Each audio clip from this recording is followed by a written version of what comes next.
Bonsoir à vous chers abonnés, je me nomme Yefetsa Ramsès Harold, étudiant en mathématiques licence 2 à l'université de Douala. Je fais cette vidéo dans le cadre du concours Maths Digit 3 organisé par la chaîne Maths pour tous. En effet, mon exercice il est le suivant.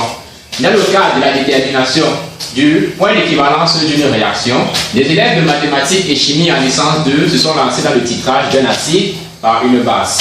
Ils ont relevé sur une feuille de papier les différentes valeurs du pH obtenu par le pH pour les différentes valeurs du volume de base qu'ils ont versé dans la solution.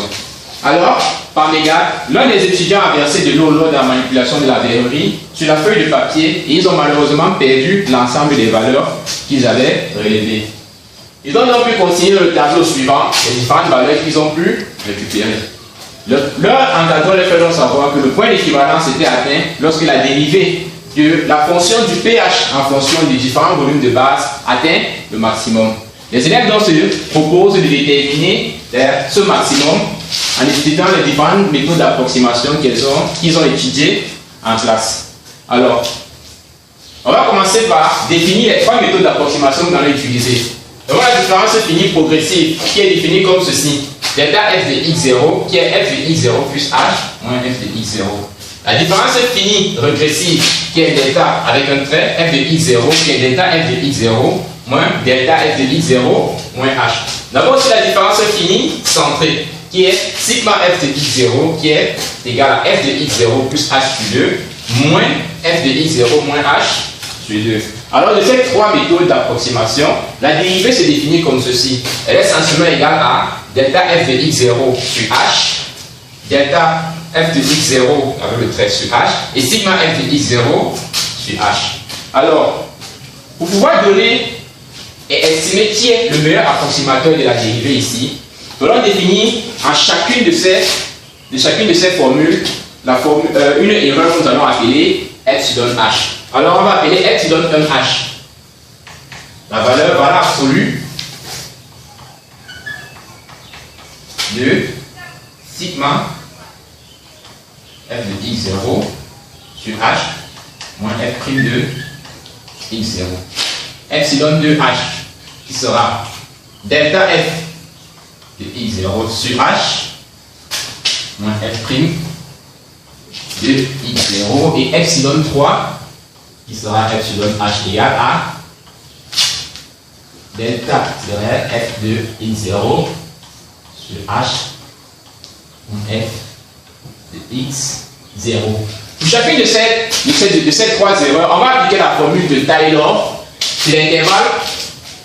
Bon, de manière générale, la formule de Taylor sur un intervalle x0 plus h est définie par f de h c'est pour un point C, un point C, comment définir l'intervalle 0h qui sera f de x0 plus f de h moins x0, voilà, dérivée en x0, jusqu'à h moins x0 puissance n sur le factoriel n, voilà, dérivée nème en x0. Alors, on va supposer pour la première formule-ci, epsilon 1h, que notre dérivée, notre fonction est 3 fois dérivable et qu'on aura la valeur absolue de la dérivée d'ordre 3. De f en un point x qui sera inférieur ou égal à m2. On a m2 strictement positif, évidemment.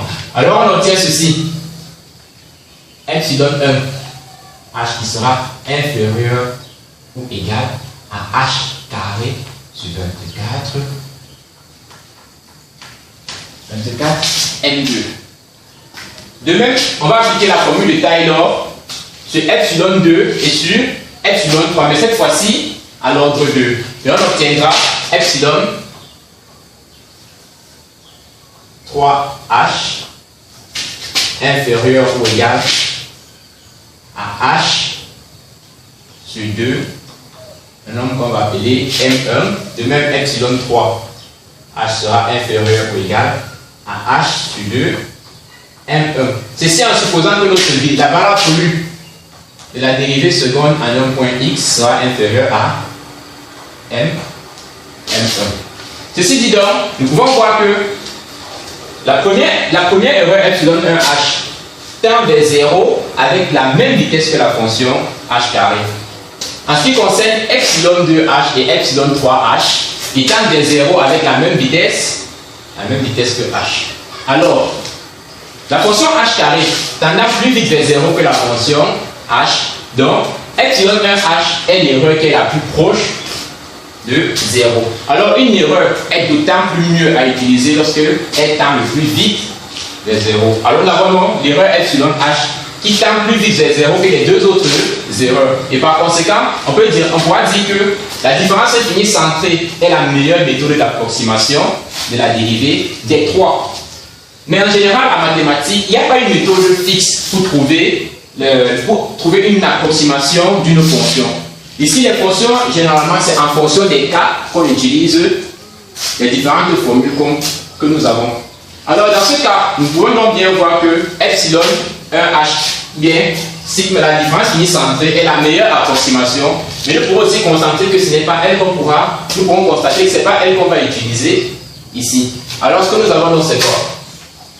Pour la différence finie centrée, le point h qu'on a appelé par ou paramètre de discrétisation, c'est la valeur pour quitter d'une valeur, donc du point I0, pour la valeur qui est après lui et celle qui est avant lui. Alors, ce qu'on constate donc que si on prend, on se fixe ici, c'est-à-dire si on part à 24,25 pour 24,5 et 24,8.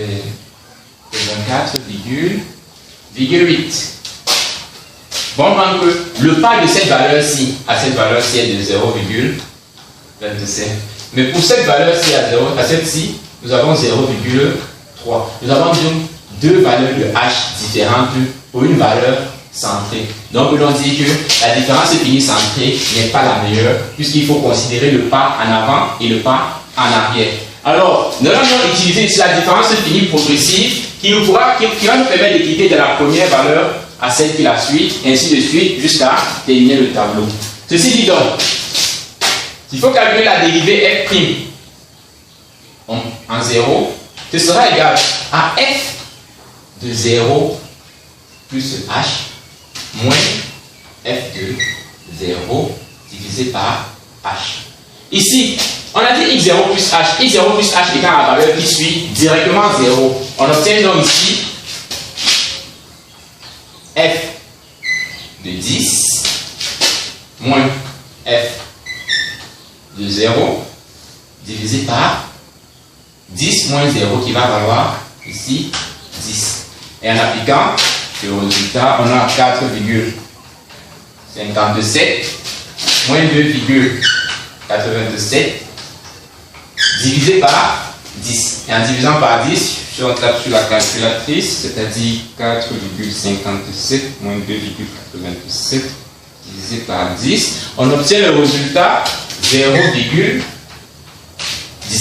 S'il faut calculer la valeur en 10, c'est-à-dire le pas de 10, ce sera jusqu'à 20. On calcule donc f de 10, c'est-à-dire f' de 10. On va avoir f de 20 moins f de 10 divisé par 10 qui nous donne le résultat de 0,078. En procédant de la même manière, s'il faut calculer f de 20, bien f' de 20, on va trouver le résultat de 0,13. On calcule f' de 22, f' de 24 sera égal à f' de 24,25 égale f' de 24,5 égale les pouces. Alors vous pouvez donc voir les différentes valeurs que nous avons obtenues en calculant la dérivée en chaque point ou chaque valeur dans le tableau. Et on constate ici, on a dit que le point d'équivalence était atteint lorsque la dérivée atteint le maximum. Alors le maximum c'est quoi? Le maximum pour une fonction c'est le point sur lequel la dérivée s'annule. Alors ici en faisant les approximations, on se rend compte que c'est au niveau de f' de 10. On obtient ici 0,078 qui est la plus petite valeur ou bien la valeur la plus proche de 0 obtenue en calculant la dérivée en chaque point. Ainsi donc, on peut donc conclure que le point d'équivalence était atteint lorsque le volume valait 10 millilitres. Alors, on a donc un point d'équivalence qui est estimé pour un volume de 10 millilitres, c'est-à-dire pour un pH de 4,57. Merci d'avoir regardé la vidéo jusqu'à la fin. Et n'hésitez pas à liker, commenter et vous abonner et de me donner une note de 10 pour encourager le travail.